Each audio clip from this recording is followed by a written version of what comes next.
Hello.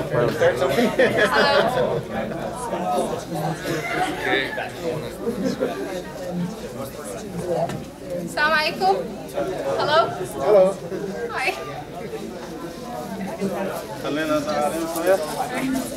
Assalamu alaikum. Hi everyone. May I get your attention, please? Assalamu alaikum. Peace be with you.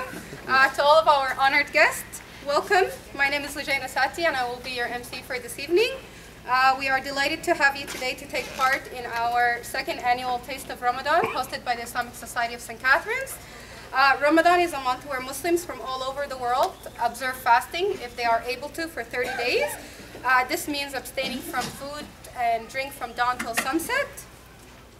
This special month is a time of devotion, perseverance, unity, and giving to those in need. We thank you sincerely for taking the time to celebrate and break bread with us. We're running a little bit behind schedule, so there's a short breakdown of the schedule. So the Imam will be our first speaker to come and give short remarks. Then we also have a talk by Sister Jenna Pitania, Reflections on Ramadan. We have a talk by Brother Abu Isa, Fasting Not Furious. And we have a poem by Brother Abdullah Abu Bakr al-Ghud, What is Ramadan? Okay? Without further delay, at 9 o'clock the call for prayer will be called. We'll break our fast with light food and water. Then we'll go pray and we'll come and enjoy a nice meal. Okay? It is in this spirit of interfaith relation that I would like to call on our Imam, Dr. Mustafa Khattab, to share his short remarks.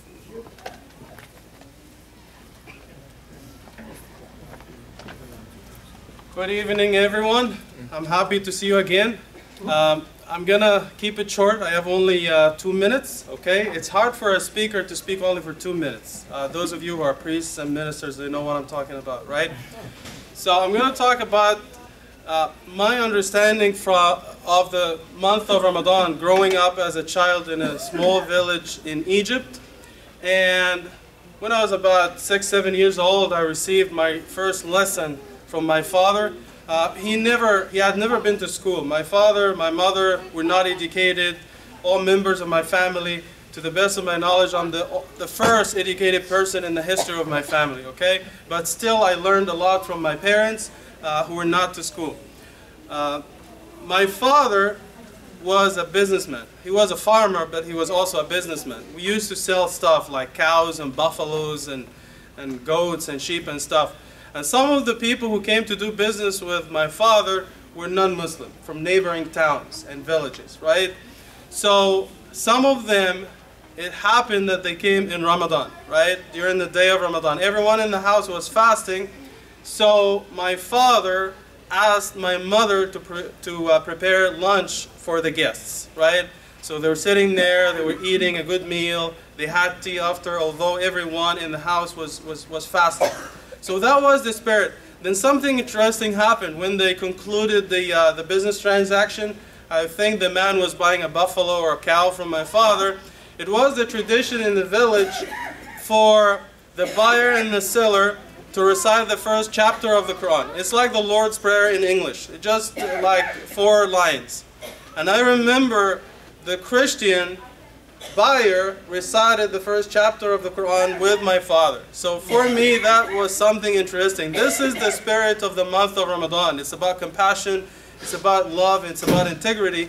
I also call it the spirit of Nancy McIntosh, who is among us tonight. Where is Nancy? Yes, she's right there. About 4 months ago, it was very cold outside. I was on Welland Avenue. I've told this story countless times, but I never get bored of telling this story. I'm gonna be done. Hi there. So I got only 1 minute. So the next morning, after the Charlie Hebdo shooting in France, I was sending my son off to school. I was standing on Welland Avenue. It was very cold in the morning. I think it was snowing slightly. Then a green car pulled over. Then this wonderful lady stepped out of the car. She came toward me and she said, you know, I heard about what happened yesterday in France, and I don't blame you. I love and respect Muslims, and I think you have nothing to do with this, and I love and respect your family, because she saw my wife, you know, with the kids all the time. Later I got a hug, okay?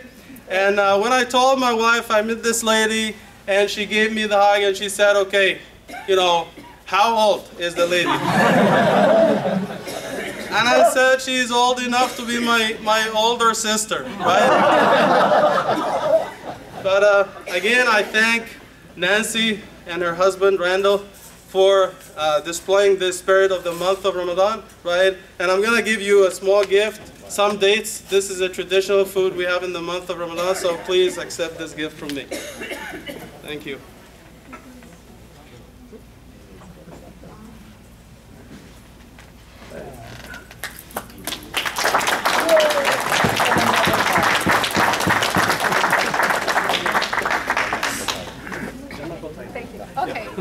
Okay. Our next guest or our next speaker will be Jenna Patarna, Reflections on Ramadan. Assalamu alaikum, everybody. May peace be upon you. I greet you today with the Islamic greeting and welcome all of you on this special evening, including our religious leaders and community leaders. As we gather here to break our fast during this sacred month, I will be informing you a bit more about fasting and the month of Ramadan. Now, what exactly does it mean to fast? Now, I'm sure many of you know fasting is abstaining from eating and drinking. But for Muslims, fasting has a much bigger meaning. Fasting is abstaining from all evil actions, such as lying, backbiting, and cheating.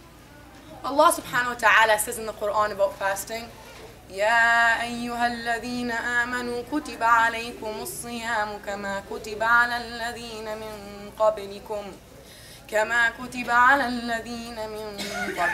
لعلكم تتقون.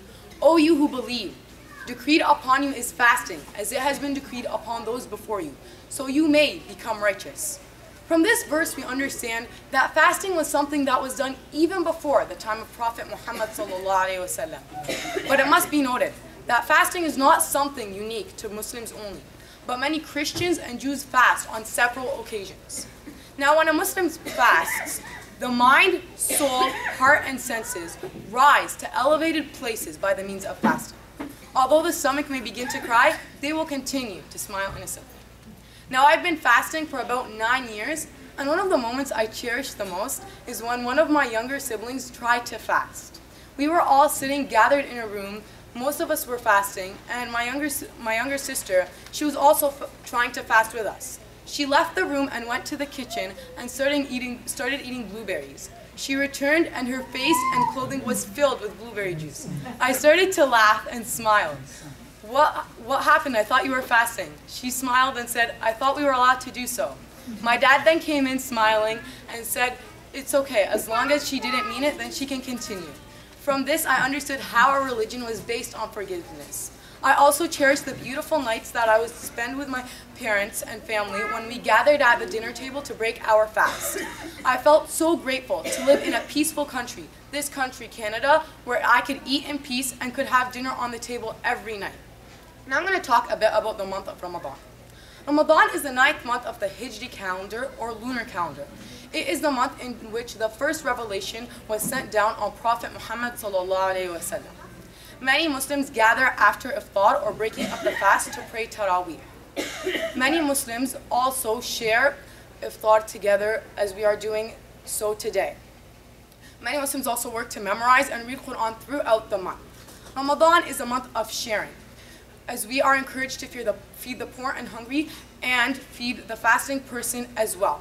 As Prophet Muhammad ﷺ said, anybody who offers the meal for the breaking of a fast for a fasting person receives the same reward as that person without diminishing in the reward of that person. Ramadan is a month of solidarity in which we come together to feel how those poor people feel every day. Ramadan is a month of solidarity, sharing, and practicing good. In this month, we get this chance only once a year, in which everything is greater and the reward is higher.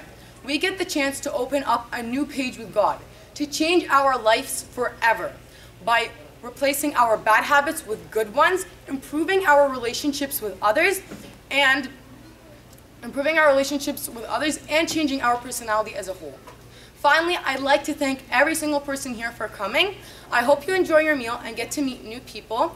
Once again, thank you for listening, and may God bless you and your families, and Ramadan Kareem. Assalamu alaikum.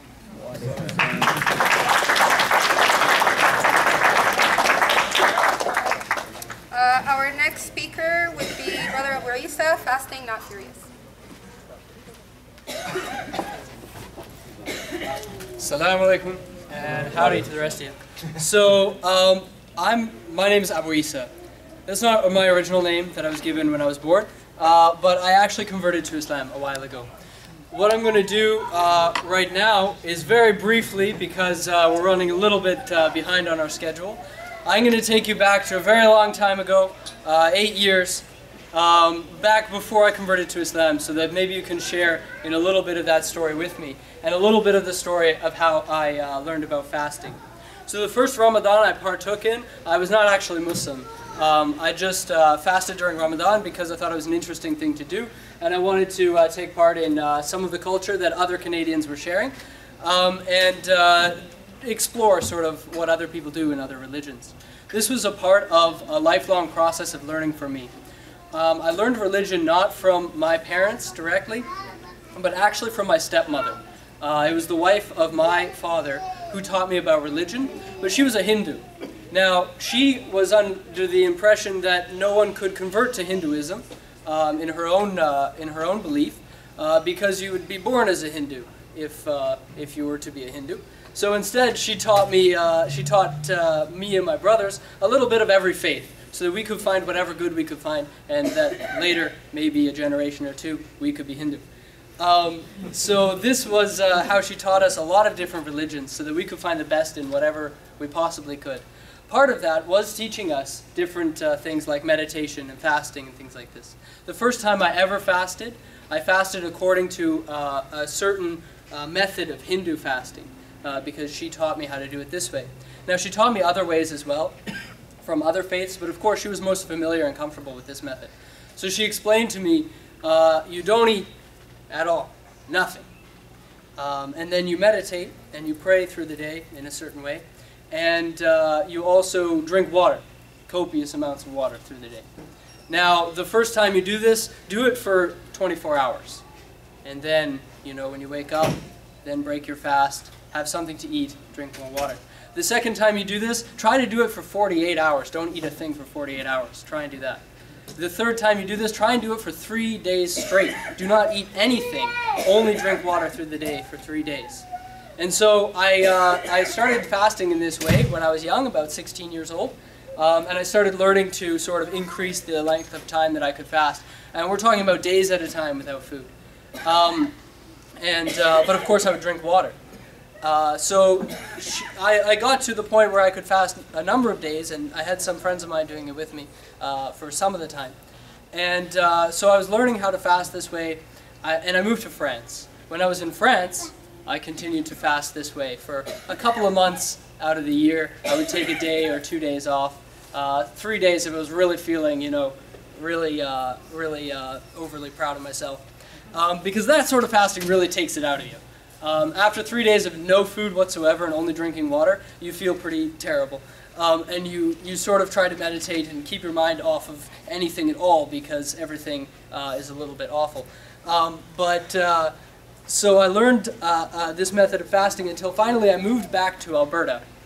My father was living there, my stepmother was living with him, and my grandparents were living there. And I decided I wanted to try something a little bit different, try something a little bit new, go in this vein of exploring other faiths, and I wanted to fast for Ramadan. So what I did, I kind of broke the news to them in a less than tactful way. I said to them, well, okay, so my father's here, my stepmother's over here, and I said, well, you guys know that I've been fasting on and off a little bit once in a while. They're like, yeah. I was like, okay, well, in the summertime, in about 2 weeks, I'm going to be fasting for 30 days. And they were like, well, you're going to die. That's quite simple, because you can't do that, to not eat for 30 days. And then I explained, oh, it's for Ramadan. And of course she understood what Ramadan was, my father did not. So my father said, okay, well, you're going to die in a different language. That's fine. But then we explained it to him. We said, oh no, the method of fasting is different. So as Muslims, we break our fast every day. So many of us eat the normal amount of calories through the 24-hour period, although I would say that maybe most of us actually eat more during Ramadan because as you'll see when this amazing food is spread out before you, you have that encouragement to maybe bump it over the 2,000 calorie mark every night, even though you don't fast through the day. So I just wanted to share with you guys that experience that I had reaching out to a number of different faiths and how beneficial that it can be. Understanding one faith to prepare you for your explorations later in life where you don't even know that you're going there yet. So nowadays I find it fairly easy for me to fast for only 17 hours because I've done 72 hours before. So yeah, it's hard to fully understand the benefits of this sort of gathering and really understanding each other and understanding new cultures without the hindsight of seeing how that becomes helpful later on in life. So I just want to welcome you here and thank you for coming and learning from us, and thank you for giving us the opportunity as well to learn from you. Thank you.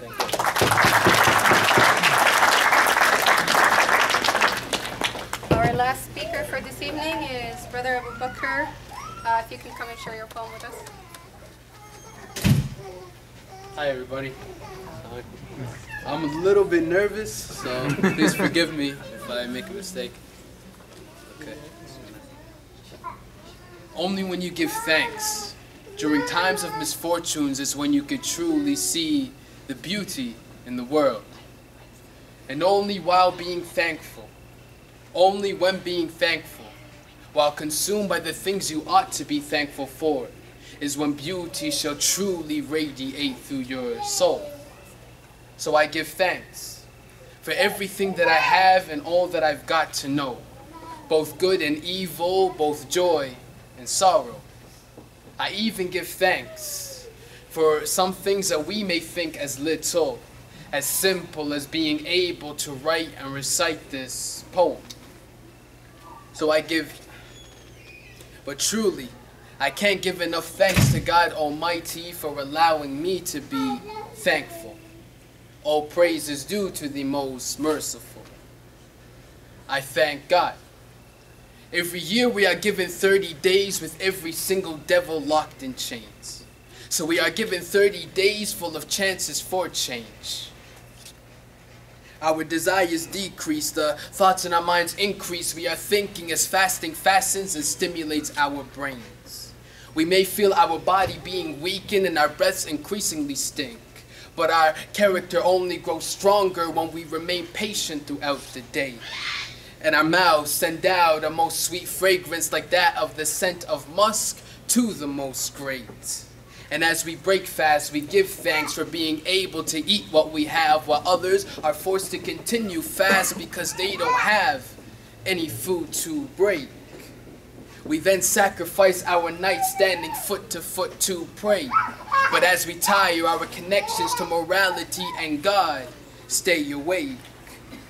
We are promised whoever fasts this holy month with intention for reward will be forgiven with a near clear state. Yes, this is a month for change.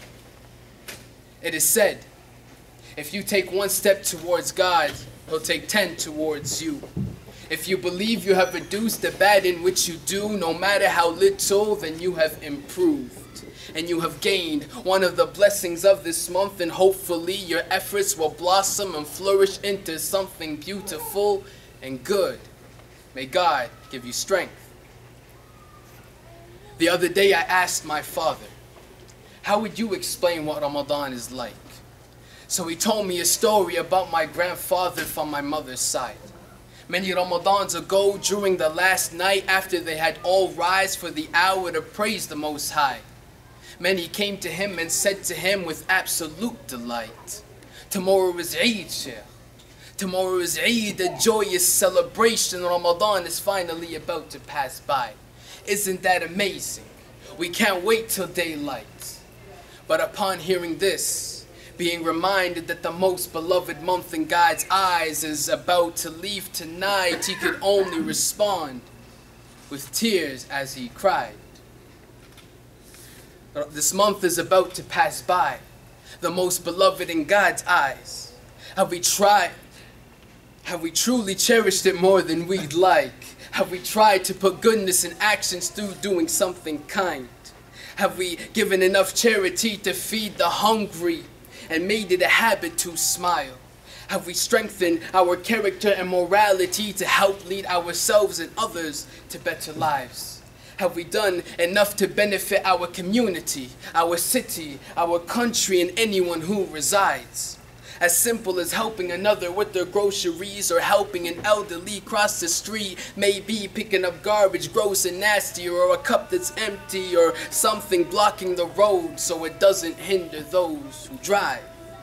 Have we taken advantage of doing any kind of good deed in a month where reward is greatly multiplied? Ramadan is a month where you gain a habit of humility, thanking God for as many blessings as you're always thinking. Ramadan is a month of beauty, one that purifies the light in your soul and reflects it upon the world as it shines brightly. Ramadan is a month where we grow closer to God.